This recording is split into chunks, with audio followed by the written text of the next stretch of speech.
தமிழே நறுந்தேனே செயலினை மூச்சினை உனக்களித்தேனே. நயந்தாதெனில் நயந்து போகும் என் வாழ்வு, நன்மை உனக்கெனில் எனக்கும் தானே. கழையிடை ஏறிய சுளையும் முற்றல் கழையிடை ஏறிய சாரும், பனிமலர் ஏறிய தேனும் காட்சி பாலிடை ஏறிய சுளையும், நனி பொசு பொழியும் பாலும் தென்னை நல்கிய குழி நீரும், இனியன என்பேன் எனினும் தமிழே என் உயிர் என்பேன் கண்டீர் என்று தாய் தமிழை வணங்கி உங்கள் அனைவருக்கும் என்னுடைய பணிவான மே தின வாழ்த்துக்களை தெரிவித்துக் கொண்டு, உண்மைக்கான குரலாகவும் உரிமைக்கான குரலாகுமாக இந்த நல்ல நாளில் நான் 9ஆம் வகுப்பில் படித்த பாவேந்தனுடைய பாரதிதாசனுடைய ஒரு கவிதை எனக்கு நினைவுக்கு வந்தது. அந்த கவிதையை உங்களிடத்திலே நான் இப்போது பகிர்ந்து கொள்ள விரும்புகிறேன். கவிதையின் பேர் அழகியின் சிரிப்பு என்ற புத்தகத்தில் பாவேந்தன் பாரதிதாசன் எழுதியது. அதில் வான் என்ற தலைப்பில் ஐயா அவர்கள் எழுதியிருக்கிறாங்க. விண்மீன் நிறைந்த வானம்.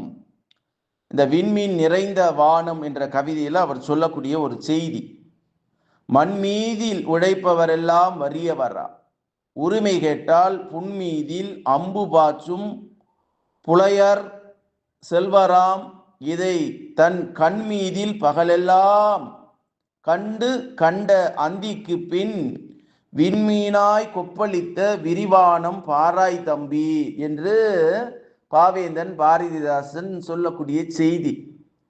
பகலெல்லாம் வயல்வெளிகளிலும் உழைக்கிற மக்கள் சிந்துகிற அந்த வேர்வை இருக்கு பத்தியா, காலையிலிருந்து சாயங்காலம் வரையும் காலையிலிருந்து மாலை வரை உழைக்கிறார்கள். உரிமை கேட்டால் அவர்கள் மேல அந்த நெருப்பு வச்சு பாய்ச்சறா மாதிரி பாய்ச்சறாங்களாம் செல்வர்கள். இதை கண்மீது பகலெல்லாம் பார்க்குதான், இந்த வானம் பகலெல்லாம் பார்த்துக்கிட்டு இருக்கான். கண்டு கண்டு அந்திக்கு பின் அதை பார்த்து பார்த்து அந்த கொடுமையை பார்த்து பார்த்து அந்த வானம் அந்திக்கு பின் விண்மீனாய் கொப்பளித்தாய் விரிவானம் பாராய் தம்பி, நட்சத்திரமா அப்படியே கொப்பளித்து நிக்குதான்.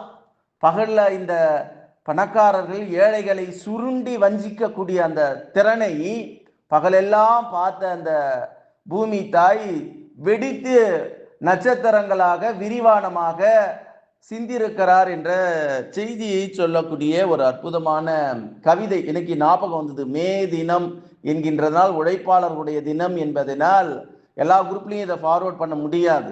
உண்மைக்கான குரலாகவும் உரிமைக்கான குரலாகவும் மனித உரிமைகளை மீட்டெடுக்கக்கூடிய மனிதவள மேம்பாட்டு அமைப்பாக தமிழ்நாட்டிலே இந்த அமைப்பு திகழ்கிறது என்கின்ற உறுதியோடு உங்களிடத்திலே நான் இதை பதிவு செய்கிறேன். நீங்களும் உங்கள் அன்பு குடும்பமும் வாழ்க்கையிலே மகிழ்ச்சியாகவும் சந்தோஷமாக வாழ வேண்டும் என்று நான் வணங்கக்கூடிய வள்ளல் பெருமான் அவர்கள் அருளச் செய்த மகாமந்திரமான அருட்பெரும் ஜோதி அருட்பெரும் ஜோதி தனி பெரும் கருணை அருட்பெரும் ஜோதி என்ற மகா மந்திரத்தை வான்காந்தத்தில் கலக்கவிட்டு வாழ்த்துகிறேன். நன்றி, வணக்கம்.